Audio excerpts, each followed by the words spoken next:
afternoon, everyone. My name is Linda, and my group mates are Ashley, Nasim, Logan, and Yuri. Today, we are going to introduce our business, which is Yon Guides. This business is based in Kuala Lumpur, Malaysia, and this is a partnership with 5 partners. We have equal rights and equal profitability shared. We started our business with 800,000 capital, and our mission statement is to provide high quality service and engaging experience for our customers. We have a wide range of customers from students, seniors, friends and couples. And here is the prices for the trip. We have private trips and group trips. For private holiday trip, for group holiday trip it's 600 per trip, and for half day it's 300. And for private half day for an adult it's 70 ringgit, and for a child it's 30 ringgit.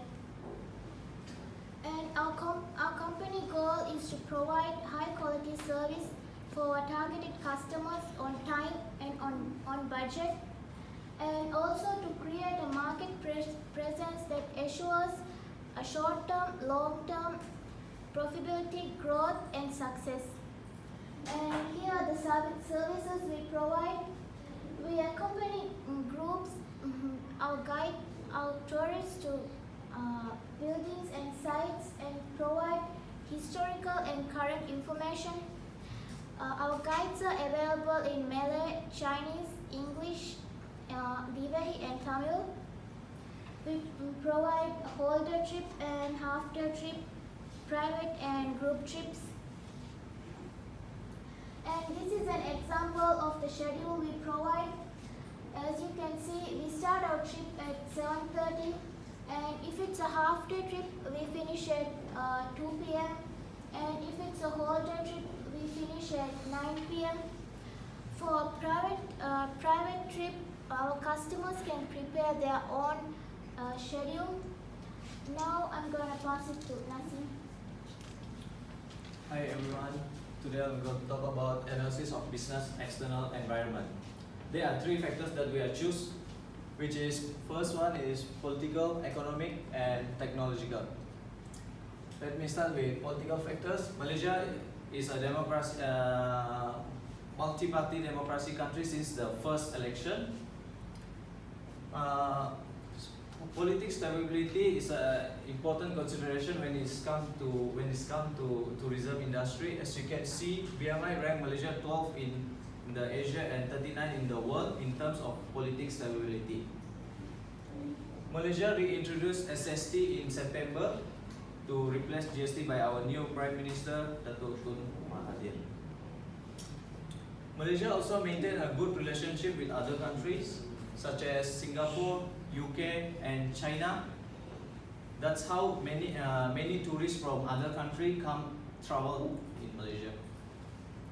For the economic factors, as you can based on the chart, total tourist arrival in 2018 was 25.8 million with 84.1 billion received Malaysian ringgit. Malaysia was very successful in development of ecotourism. GDP in Malaysia increasing year to year.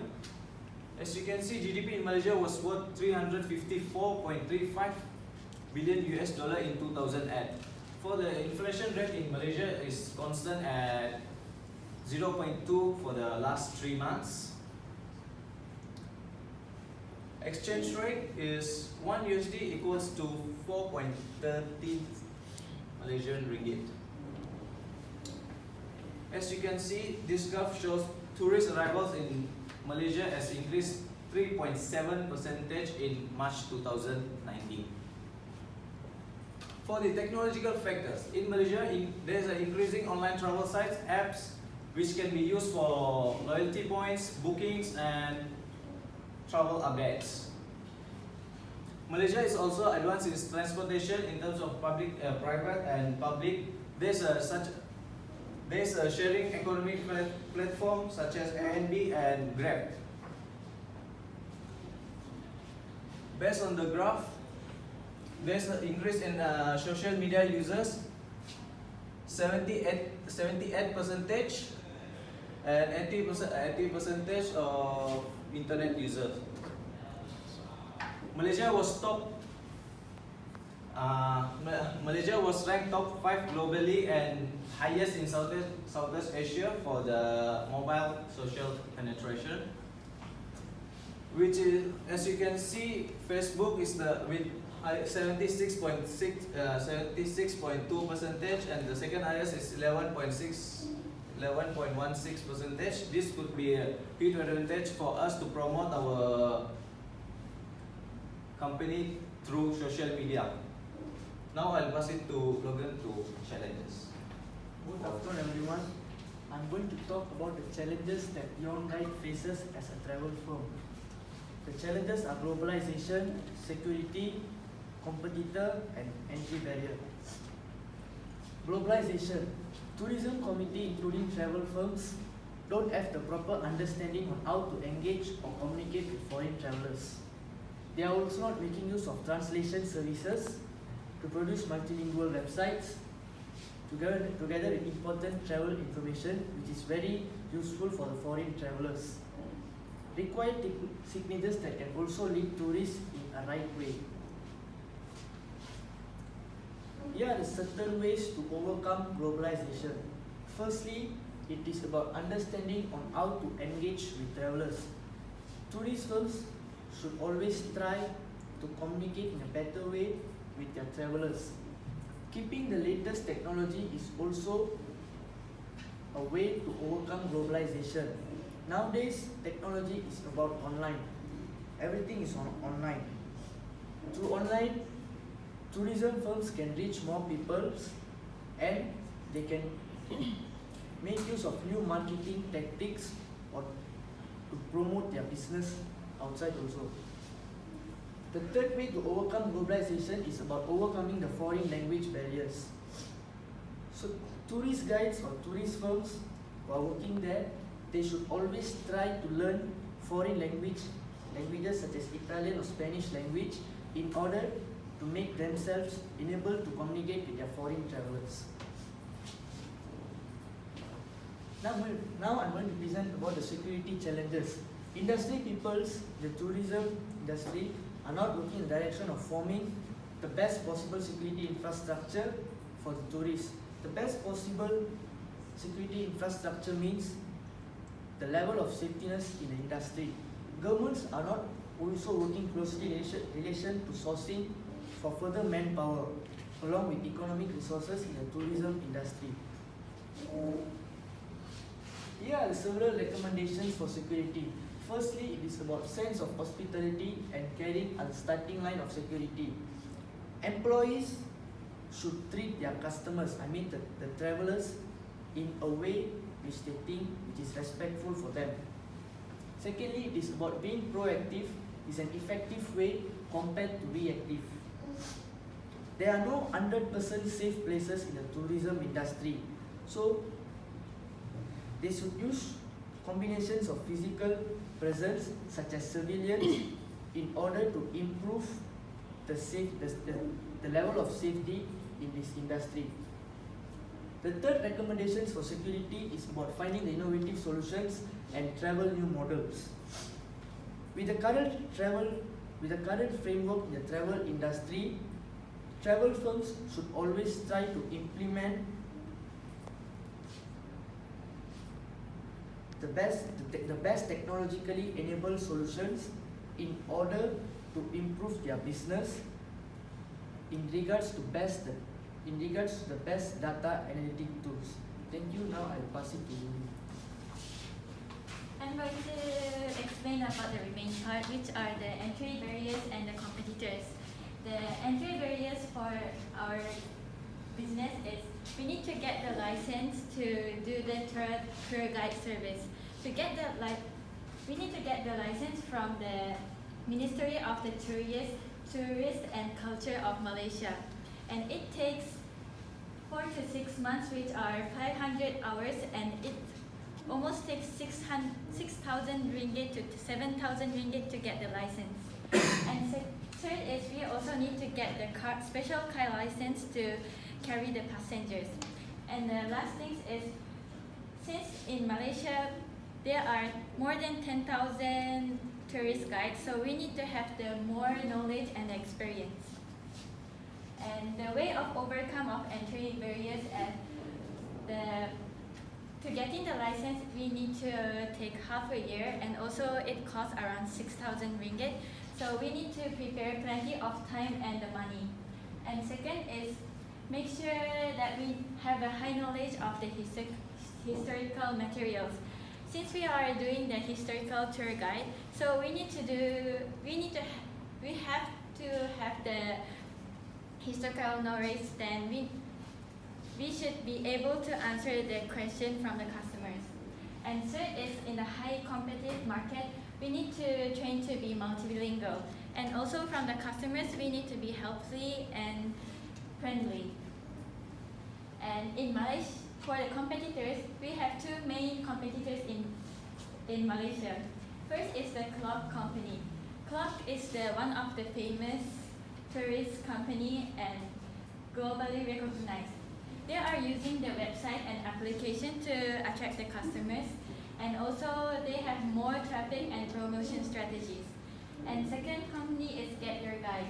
Get Your Guide strength is they are selling the complete range of the events and the trips through the transparent, automated, and the real e-commerce delivery. The strength of the competitors is one of the weakness points for our business. And the second thing is they have the strong beliefs and the vision and mission. So therefore, they are managed to create and maintain a great company culture. So the way of overcome the rivalry. The first things are we can make the package to encourage the customers to book earlier. And second is we can design the market campaign about the company unique things, which are we can emphasize that we can speak 6 languages, and also we can create the fascinating website. And third is the target the zone into our ideal customer and also the potential customers who want to travel inside of Malaysia. And fourth is the attractive price strategy. It is related to the first point. We can make the early booking promotion, and also during the year, especially in November, they are the off season, so they are the off season for the tourists. So among that time, we also can make the price promotion for our tour guide. So next I pass to this Ashley. So I'll be doing the brief projection of finances in our company. So we use competitive-based pricing. As you listened to just now, our competitor is Klook and Get Your Guide. So we searched their website that provide tour in Kuala Lumpur, and we found out that they charge the price per person. So we set our price for groups and private companies. Here is the startup capital. Our startup capital consists of tour van, office, equipment, renovation, and licenses, and the total is 449,000. So here is the working capital. Our working capital consists of salary, when maintenance, websites, transportation fee, road tax, and the utility bills, and the total are 178,800 ringgit. So here's a combination of two startup capital and working capital. And due to some error, the licenses is reduced to 1,300 ringgit. Next, and the total capital required to start our business is 800,000. So here is the estimated expenditure that from our business. From year 0 to year 5, our total expenditure is 2,412,800 ringgit. From year 0, you notice that it has the biggest pie chart. This is because this is a combination of year 0 startup capital and working capital. But from year 1 to year 5, it will be a consistent value throughout. Next, here is the estimated earning from our company. From the red bar chart, you can see that is the total sales, and from the orange bar chart is the total net flow. The total sales is 5,427,491 ringgit, and the total net flow is 6,875,450 ringgit and 55 cents. Even though you might not see it, but it is increasing yearly. So in conclusion, the reason we do this business is because, as you listen to Nasim just now, there are 25.8 million that comes to Malaysia for travel, big just from 2018, which is quite a lot. And the most popular is ecotourism. So we like to have the historical tourism that can let more tourists to know a lot more and more knowledge about the history of Malaysia. And maybe in future, we might have a chance to expand the variety and do more tours in other areas. So here's the appendix from our company. This is the selling price per service. As you listen to Vinda just now, this is how we set the price. We have 2 vans. One van will be 600 for whole day, half day will be 300, adult and child will be 70 and 30. And here is the sales forecast from year 1 to year 5. And as you can see, the total sales are increasing yearly. And here is the total sales forecast for group tour and private tour from year 1 to year 5. It also increased yearly. And that's all from us. Thank you.